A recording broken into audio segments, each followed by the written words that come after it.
David Wilkerson, uma oração de sacudir o inferno. Quando o livro de Daniel foi escrito, Israel estava sob cativeiro na Babilônia. Na altura do capítulo 6, após uma longa vida do ministério, Daniel tinha 80 anos de idade. O piedoso profeta pregador havia sobrevivido a 2 reis babilônicos, Nabucodonosor e seu filho Belsazar. Agora Daniel servia sob o rei Dario. Em todos os seus muitos anos de ministério, Daniel sempre foi um homem de oração. E agora, idoso, ele não pensava em parar. As Escrituras não trazem menção de Daniel estar esgotado ou desencorajado. Nada diz de ele ter um pé de meia ou uma casa de campo, onde poderia passar seus anos dourados sem nenhuma responsabilidade. Pelo contrário, Daniel estava só começando. As Escrituras mostram que mesmo chegando aos 80, as suas orações sacudiam o inferno, enfurecendo o diabo. Por essa época, o rei Dario havia promovido Daniel ao posto mais elevado daquela terra. Daniel agora era um dos membros de um triunvirato e governava sobre os príncipes e governadores de cerca de 120 províncias. A Bíblia até diz que Dario favorecia Daniel em relação aos outros 2 co-presidentes. Ele nomeou Daniel encarregado de formar uma política de governo, instruindo os demais membros de seu escalão e os intelectuais. Daniel se distinguiu destes presidentes e o rei pensava construí-lo sobre todo o reino. Daniel capítulo 6, verso 3. Obviamente, Daniel era um profeta atarefado. Ninguém poderia desempenhar tais funções sem ser terrivelmente ocupado. Fico só imaginando os tipos de pressão colocados sobre este ministro, com sua programação e reuniões que gastavam tanto tempo. Contudo, nada afastava Daniel da sua hora de oração. A oração continuava sendo sua principal ocupação e tinha prioridade sobre todas as demais questões.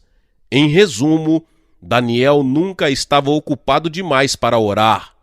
3 vezes por dia dava uma saída de suas obrigações, de suas apreensões, das coisas que exigiam sua atenção como líder, para gastar tempo com o Senhor. Daniel não tinha de consultar outros líderes de sucesso para aprender como cumprir o seu chamado, não tinha de assistir cursos para aprender como ministrar as multidões sob seu cuidado. Daniel recebia toda a sabedoria, orientação, mensagens e profecias enquanto estava ajoelhado. Creio que Daniel é um exemplo para nós da importância de ter o ministério de oração nos tempos de crise.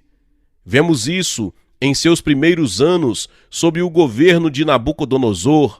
Certa época, o rei teve um sonho perturbador que o deixou desnorteado, confuso e assombrado. Ele suplicou que seus videntes que lhe explicassem o sonho, mas ninguém conseguiu. Isso enfureceu Nabucodonosor e ele disse à corte: "Vocês só me trazem palavras tolas e vazias, ficam enrolando, tentando ganhar tempo, mas quero a verdade, quero respostas aos meus anseios mais profundos." Finalmente, decretou que todos os videntes fossem mortos, os astrólogos, os feiticeiros, os magos, até os sábios, incluindo o jovem Daniel e seus 3 piedosos companheiros. Quando Daniel soube da sentença de morte, fez uma reunião com os 3 amigos. Você pode ter certeza de que a reunião não foi para congraçamento ou estudar opiniões ou motivar os outros judeus a trazerem planos de sobrevivência. Não! Daniel e seus jovens hebreus sabiam que teriam de ouvir diretamente do Senhor. Então se ajoelharam e clamaram por sua misericórdia e revelação. Que incrível prece Daniel ofereceu a Deus! Seja bendito o nome de Deus para todo o sempre, porque dele é a sabedoria e força. É ele quem muda os tempos e as horas, remove reis e estabelece reis. Ele dá sabedoria aos sábios e conhecimento aos entendidos. Ele revela o profundo e o escondido, conhece o que está em trevas, e com ele mora a luz. Daniel capítulo 2, versos 20 ao 22. Nesta época, a Igreja do Velho Testamento tinha chegado à sua pior fase. O povo de Deus tinha perdido o cântico, o louvor fora silenciado e agora estava sendo espiritualmente arrastado pela correnteza. A tremenda prosperidade de Babilônia tinha se agarrado ao coração de muitos, e certamente Satanás se alegrara com a situação de Israel. E então, para piorar, motivou Nabucodonosor a lançar a sentença de morte contra Daniel. Agora todos os israelitas, sob cativeiro, estavam olhando para Daniel. O futuro deles dependia da relação dele com Deus. E ficavam pensando, será que Deus ainda fala com as pessoas? Será que alguém é capaz de fazer a leitura dos tempos e saber o que está acontecendo? Quem pode discernir os segredos do Senhor? Daniel sabia exatamente o que estava ocorrendo e poderia ter agido de inúmeras maneiras.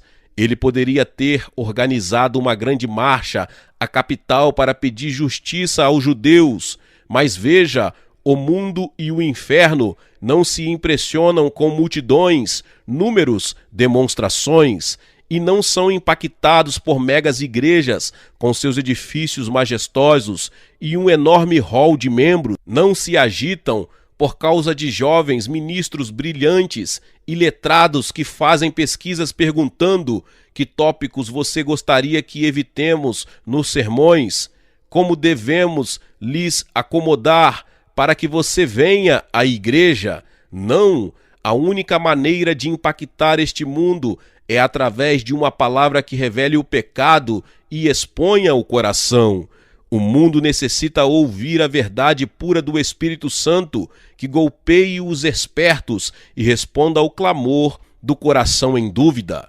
Creio que o rei Nabucodonosor é o retrato da humanidade moderna que clama: tenho poder e influência, tenho todos os bens materiais que poderia desejar, mas mesmo assim não possuo paz. Faço perguntas e preciso de respostas, e vocês que dizem falar por Deus, ou seja, intelectuais, os partidários do ritualismo, até as pessoas do povo, se vocês não conseguirem responder ao meu coração, então não têm o direito de existirem. Não há propósito para vocês, são inúteis para a sociedade. Estive em Dallas recentemente e visitei uma congregação dita igreja comunitária. O culto foi tão informal que ficou irreverente ao extremo. As pessoas ficavam bebendo refrigerantes e mastigando biscoitos, enquanto as crianças corriam como loucas. O culto começou com uma brincadeira cômica sobre como comprar um carro. A seguir, a equipe de louvor entoou umas músicas ambíguas, canções de amor que se pode cantar para a namorada. Finalmente, o pastor, com doutorado em teologia, entrou com uma pequena tira de papel nas mãos, contendo toda a mensagem. Falou 10 minutos sobre como gostar do emprego. Este ministério tinha se iniciado através de uma pesquisa na vizinhança que perguntava o que as pessoas gostariam de ter na igreja. Como resultado, os cultos foram planejados para terem uma natureza totalmente desprovida de confrontações. Porém, olhando o entorno pela congregação, via homens e mulheres que obviamente tinham problemas profundos que precisavam de respostas. Os adolescentes se mostravam enfadados. Meu coração se partiu por estas pessoas. Todos ali precisavam de uma palavra dos céus, contudo só recebiam palha. Por quê? Porque os homens do púlpito estavam sendo evasivos, porque haviam perdido o contato com Deus. Quando este país vir o escrito de julgamento na parede, o povo gritará pedindo líderes que orem. Quando o dedo de julgamento de Deus ficar claro para este país, as pessoas vão deixar de procurar pregadores da prosperidade que vivem dizendo está tudo indo bem. Pelo contrário, elas vão reagir como os israelitas, ou seja, buscarão pessoas como Daniel, pessoas piedosas que saibam fazer a leitura dos tempos. Em Daniel capítulo 5, Belsazar, filho de Nabucodonosor, ocupava o trono. Este rei pagão promoveu um enorme banquete para 1000 de seus governantes. No auge da bebedeira, o rei mandou os servos trazerem os vasos de ouro e de prata que tinham sido tirados do templo judeu em Jerusalém. Logo depois, os governantes de Belsazar, as esposas e concubinas, bebiam de maneira insana destes vasos que haviam sido consagrados. De repente, de modo sobrenatural, os dedos da mão de um homem aparecem durante o banquete e começam a escrever uma mensagem na parede. Era um aviso de que o julgamento estava às portas. As escrituras dizem: então se mudou o semblante do rei e os seus pensamentos o turbaram. As juntas dos seus lombos se relaxaram e os seus joelhos bateram um no outro. Ordenou o rei em alta voz que se introduzissem os encantadores, os astrólogos, e disse o rei aos sábios da Babilônia: qualquer que ler esta escritura e me declarar a sua interpretação será vestido de púrpura e trará uma cadeia de ouro ao pescoço e será no reino o terceiro dominador. Então o rei Belsazar perturbou-se muito. Os seus grandes estavam sobressaltados. Daniel capítulo 5, versos 7 ao 9. Que cena de terror! Contudo, devo lhe dizer, muito em breve, a próspera América vai passar pelo mesmo choque. O escrito está na parede agora e, sem dúvida, o julgamento está às portas. Como Belsazar, os líderes de nossa nação ficarão sobressaltados, seus semblantes mudarão, seus joelhos temerão. No entanto, apesar disso, os ministros em nosso país estão pregando uma falsa paz. Por todo o país, pastores condescendentes declaram que Deus nunca deixará a América pelo fato de enviarmos tantos missionários ao mundo. Contudo, estes pregadores não mencionam que o julgamento será óbvio, porque matamos 40 milhões de bebês pelo aborto. Quando a escrita aparecer na parede, esses pregadores vão perder a fala. Eles já perderam o rumo, pois Deus só revela sua sabedoria a homens de oração. Digo aos pastores: Deus o livre de não ser um homem de oração. Nestes tempos de corrupção e prazeres, você precisa se trancar com o Senhor. O que vai fazer quando a escrita de Deus aparecer e os membros da igreja pedirem que você interprete os tempos? Quantas piadinhas você contará no púlpito então? Como vai responder quando interromperem seus sermões e gritarem: por favor, pastor, diga o que está acontecendo? O que está acontecendo nesses dias é julgamento? O que virá a seguir? Porque o Senhor não nos preveniu. O Senhor dizia que estava tudo correndo bem, mas perdemos tudo. Fico chocado com o que as pesquisas de opinião dizem sobre as motivações das pessoas para poderem ir à igreja. Cultos modernos podem parecer funcionar agora na hora da prosperidade, mas veja o que acontecerá quando o dedo de Deus aparecer e as contas bancárias chegarem à lona, os filhos se envolverem com drogas e a família se destruir. As ovelhas não vão querer ouvir pregações melosas, vão desejar a verdade pura e cristalina. A corte de Belsazar tremeu diante da súbita mudança nos acontecimentos. Ninguém sabia o que estava acontecendo. De repente a bebedeira parou, e enquanto o rei tremia, alguém disse: há no teu reino um homem que tem o espírito dos deuses santos. Se achou neste Daniel conhecimento, inteligência, interpretação de sonhos, explicação de enigmas e solução de dúvidas. Daniel capítulo 5, versos 11 e 12. Então Beltsazar chamou Daniel e disse ao profeta algo assim: nenhum destes sábios conseguiu dizer alguma coisa, não conseguiram interpretar o escrito na parede, mas ouvi que você consegue discernir os tempos. Por favor, diga-me a verdade e acabe com as minhas dúvidas. Versículo 16. Quando Daniel falou, ele não adoçou a pílula. Ele havia estado ajoelhado e sabia exatamente o que aquelas pessoas precisavam ouvir.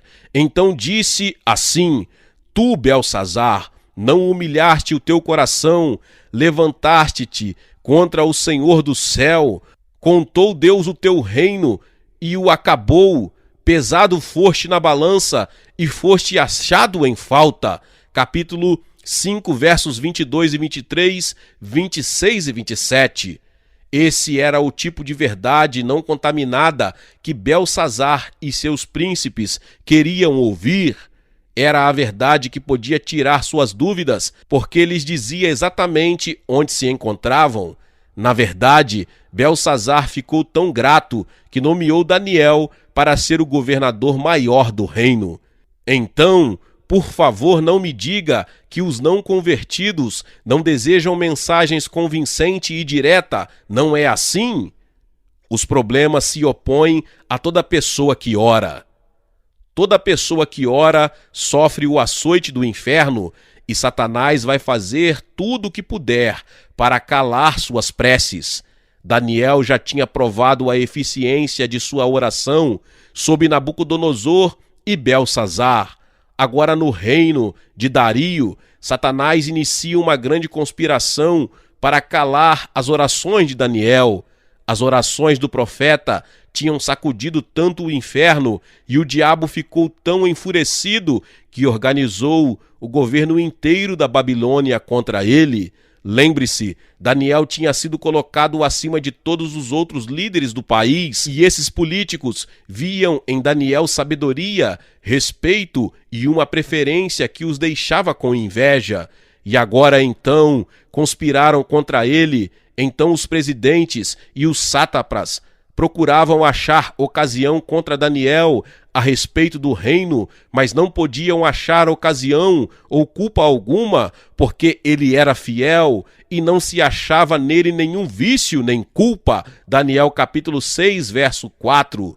Daniel era inculpável, então os líderes da Babilônia não conseguiam lhe pegar em nenhum pecado. Finalmente concluíram que a única maneira de chegar ao profeta seria através do caminhar que ele tinha com Deus. Disseram: nunca acharemos ocasião alguma contra este Daniel, se não a procurarmos contra ele na lei do seu Deus. Quisera Deus que isso pudesse ser dito sobre nós hoje em dia. Esses líderes sabiam que Daniel orava em direção a Jerusalém 3 vezes por dia e atribuíam a preferência de que desfrutava as orações. Então executaram um plano para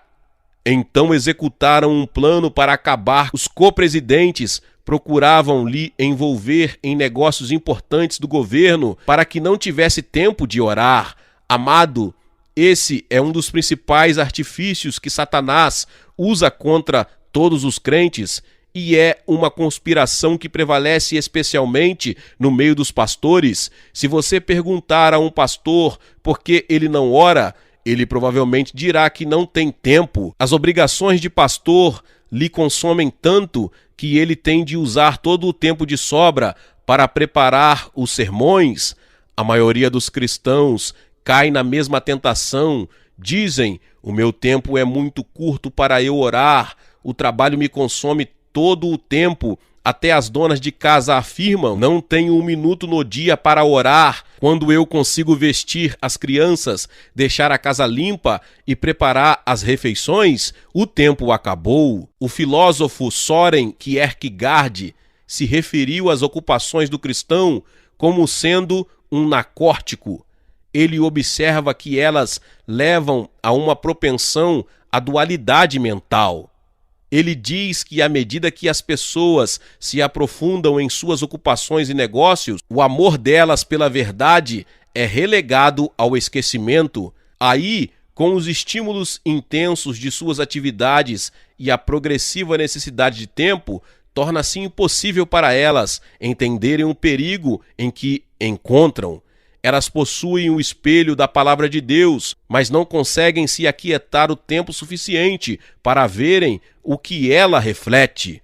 Acho que a pessoa ocupada, que raramente ora, está pior do que aquela que tem uma doença grave. Por quê? Porque progressivamente ela se adapta à situação e, com o tempo, ora cada vez menos e se torna cada vez menos consciente de Deus, até que suas convicções se esvanecem e as perde totalmente. Daniel sabia que não conseguiria ficar um dia sem orar. Então continuou orando, mesmo seus colegas lhe jogando mais atribuições. Você conhece a história? Finalmente conseguiram um decreto determinando a suspensão de toda a oração por 30 dias. Era uma lei dirigida unicamente a Daniel. Porém, mesmo então, Daniel não suspensou suas orações que sacudiam o inferno e acabou na cova dos leões. Pode-se imaginar o que teria motivado Daniel a orar com tanta intensidade, o que o levou a continuar orando, mesmo com um decreto de morte dirigido contra sua cabeça? Porque este homem de 80 anos iria continuar derramando o coração junto ao Senhor com tanto fervor, quando o resto da igreja não buscava mais a Deus? Pense no enorme esforço que Daniel teve de fazer para se dedicar à oração. Afinal de contas, ele morava na Nova York de seu tempo, na enorme, majestosa e rica Babilônia, e vivia num tempo de apatia espiritual, de bebedeiras, de busca de prazeres e de ignorância no meio do povo de Deus. Além disso, era um líder atarefado com distrações por todos os lados. Quero dizer o seguinte: a oração não é algo que venha naturalmente a pessoa alguma, inclusive a Daniel. Um horário específico para a oração é fácil de começar, mas difícil de continuar. Tanto a nossa carne quanto o diabo conspiram contra ela. Então, como nos tornamos homens de oração? Nós, nos períodos de declínio espiritual e de julgamento iminente, Deus busca certo tipo de homens de oração. Em Jeremias capítulo 5, Deus pede: dai voltas às ruas de Jerusalém, buscai pelas suas praças, se achardes alguém que pratique a justiça e busque a verdade, eu perdoarei a esta cidade. Jeremias capítulo 5, verso 1. O Senhor estava dizendo basicamente: terei misericórdia se encontrar pelo menos uma pessoa que me busque. Deus havia abençoado e protegido totalmente este povo. Mesmo assim, continuavam passando todos os limites da moralidade, cometendo o adultério e relacionando-se com meretrizes. Além disso, não sofriam mais com o pecado e rejeitavam a correção. Então Deus procurou pelo menos um homem de oração, de coração quebrantado, para que este intercedesse, mas não conseguiu achar nenhum. Ezequiel 23 descreve uma tragédia semelhante. Os profetas e os sacerdotes de Israel tinham se transformado em lobos vorazes, enriqueciam às custas dos humildes inocentes e roubavam dos pobres e das viúvas. Profanavam a santidade de Deus, não vendo nenhuma diferença entre o puro e o impuro, fechavam os olhos para o pecado e pregavam mentiras, declarando de maneira falsa: assim diz o Senhor. Deus em vão implora para que pelo menos um homem se posicione contra isso. Busquei entre eles um homem que se levantasse o muro e se pusesse na brecha perante mim por esta terra, para que eu não a destruísse, mas a ninguém achei. Ezequiel capítulo 22, verso 30. Contudo, durante o cativeiro da Babilônia, Deus encontrou este homem em Daniel. E hoje, mais do que nunca na história, Deus está procurando o mesmo tipo de homens e mulheres piedosos. Ele busca servos fiéis que queiram levantar o muro e se pôr na brecha, coisas que só podem ser conseguidas com oração. Como Daniel, esta pessoa será encontrada com a palavra de Deus na mão. Quando o Espírito Santo veio sobre Daniel, o profeta estava lendo o livro de Jeremias. Foi aí que o Espírito revelou que o tempo da libertação de Israel tinha chegado. Diante desta revelação, Daniel foi levado à oração. Dirigi o meu rosto ao Senhor Deus para buscar com oração e rogos, com jejum, pano de saco e cinza, orei ao Senhor meu Deus. Daniel capítulo 9, versos 3 e 4.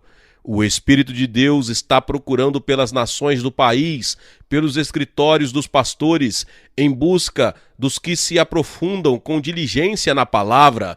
Servos deste tipo não estão simplesmente procurando conhecimento bíblico, estão em busca do poder espiritual, da mortificação do pecado, da verdade que liberta. Eles veem claramente o que está acontecendo pela terra, pois identificam isso a partir da palavra de Deus. Uma vez que o Senhor, tendo encontrado tais pessoas, Ele as abençoa com o espírito de oração.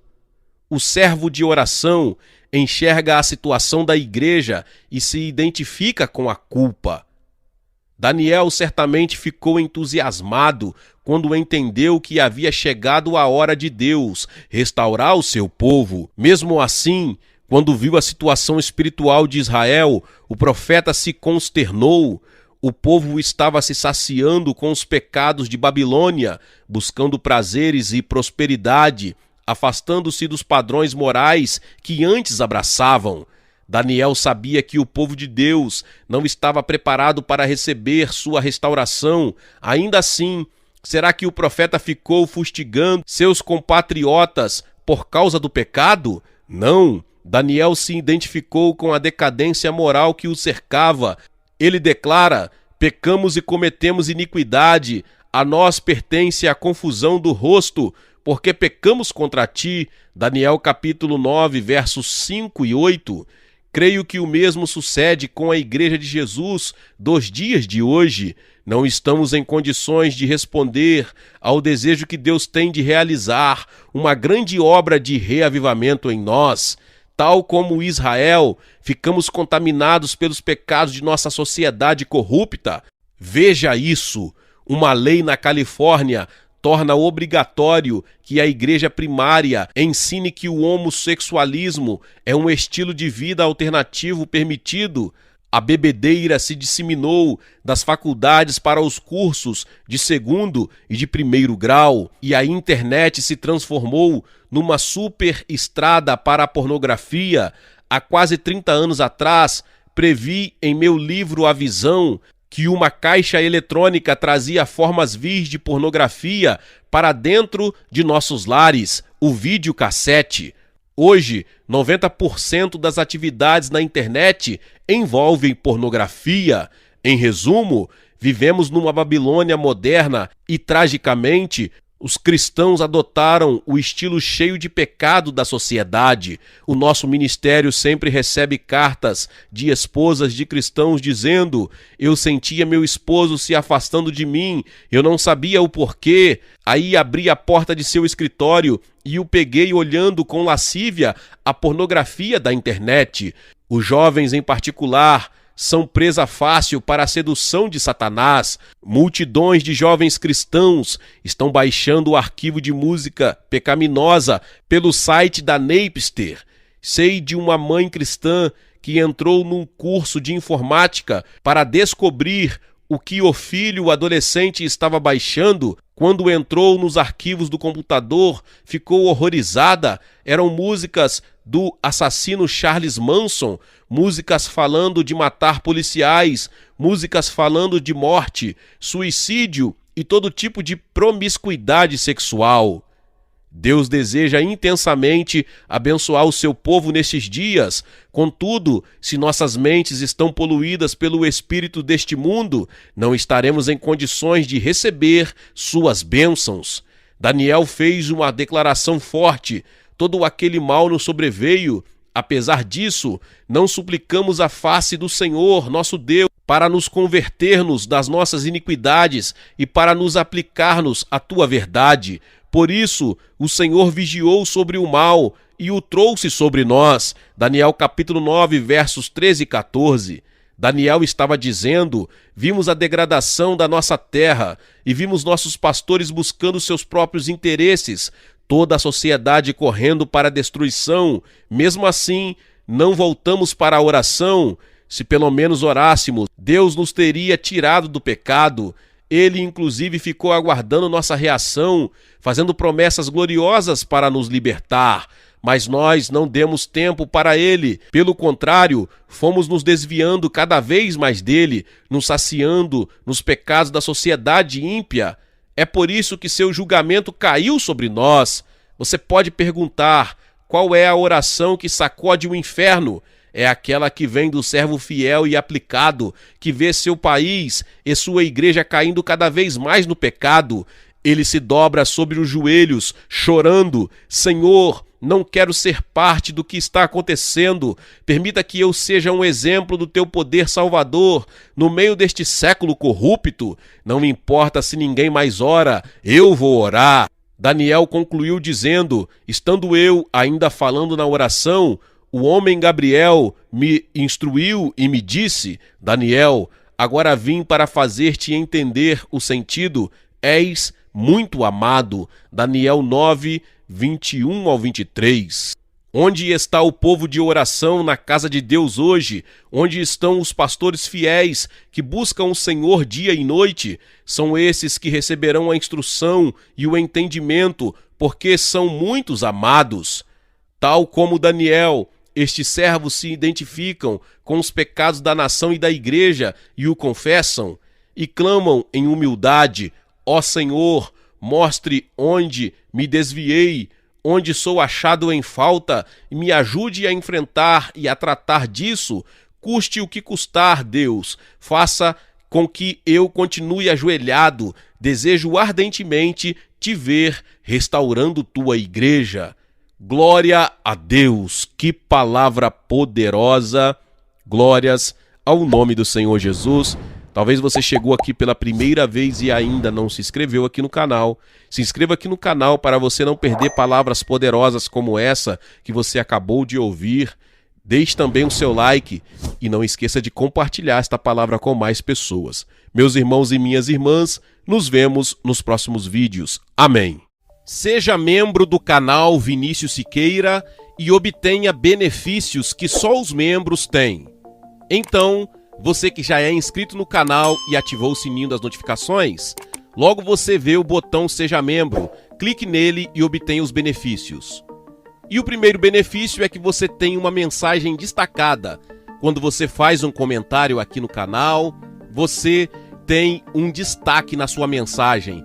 E isso é muito importante porque você mostra para os outros que você apoia este canal. E outro benefício que você tem é que você pode compartilhar os devocionais diários, que são 365 devocionais, que são postados todos os dias aqui no canal. Existe um grupo específico e a pessoa recebe um link que é direcionado para o grupo.